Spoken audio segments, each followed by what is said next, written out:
ಬ್ರಿಟಿಷರು ಭಾರತೀಯರಿಗೆ ಸ್ವರಾಜ್ಯ ಕೊಡುವರೆಂಬ ನಿರೀಕ್ಷೆ ಸುಳ್ಳಾಯಿತು. ಅದಕ್ಕೆ ಬದಲಾಗಿ ಭಾರತೀಯರ ಸ್ವಾತಂತ್ರ್ಯ ಚಟುವಟಿಕೆಗಳನ್ನು ಹತ್ತಿಕ್ಕಲು ರೌಲೆಟ್ ಕಾಯ್ದೆಯನ್ನು ಜಾರಿಗೆ ತಂದರು. ಈ ಕಾಯ್ದೆಯ ಪ್ರಕಾರ 5ಗಿಂತ ಹೆಚ್ಚು ಜನ ಸೇರುವಂತಿಲ್ಲ, ಸಭೆ ನಡೆಸುವಂತಿಲ್ಲ, ಮಾರಕಾಸ್ತ್ರಗಳನ್ನು ಒಯ್ಯುವಂತಿರಲಿಲ್ಲ. ಇದನ್ನು ಪ್ರತಿಭಟಿಸಿದಾಗ ಸರ್ಕಾರ ಸೇಡಿನ ಕ್ರಮ ಕೈಗೊಂಡಿತು. ಪಂಜಾಬಿನ ಅಮೃತಸರದ ಜಲಿಯನ್ ವಾಲಾ ಬಾಗ್ನಲ್ಲಿ ಸಭೆ ಸೇರಿತು. ಅಲ್ಲಿಗೆ ಜನರಲ್ ಡಯರ್ ಎಂಬುವವನು ಸೈನಿಕರೊಡನೆ ಆಗಮಿಸಿದನು. ಮುಂದೆ ಏನಾಯಿತು ಎಂಬ ದಾರುಣ ದೃಶ್ಯವನ್ನು ನೀವೇ ನೋಡಿ.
ಈ ಸ್ಥಳದಲ್ಲಿಯೇ 379 ಮಂದಿ ಸಾವನ್ನಪ್ಪಿದರು. 1200 ಮಂದಿ ಗಾಯಗೊಂಡರು. ಬದುಕಿ ಉಳಿದವರಿಗೆ ಚಡಿಯೇಟು ನೀಡಲಾಯಿತು. ಭಗತ್ ಸಿಂಗ್ ಎಂಬ ಶಕ್ತಿಗೆ ಕ್ರಾಂತಿಕಾರಿಕ ಕಿಡಿ ಹಚ್ಚಿದ್ದು ಜಲಿಯನ್ ವಾಲಾಬಾಗ್ ನರಮೇಧ.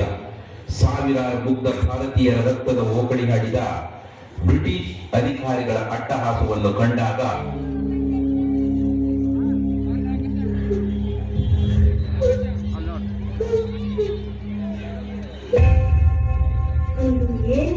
ಅಮಾಯಕ ಹೆಂಗಸರು ಹಾಗೂ ಸುಸೂಸುಗಳು ಮುಗ್ಧ ಜೀವಗಳ ಜೊತೆ ಚೆಲ್ಲಾಟ ಮಾಡಿದ ಬ್ರಿಟಿಷರ ಅಟ್ಟಹಾಸವನ್ನು ಹುಟ್ಟಡಗಿಸುತ್ತೇನೆ.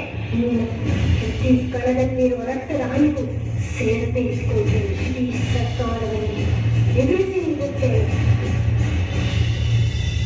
ಬ್ರಿಟಿಷರ ಅಟ್ಟಹಾಸ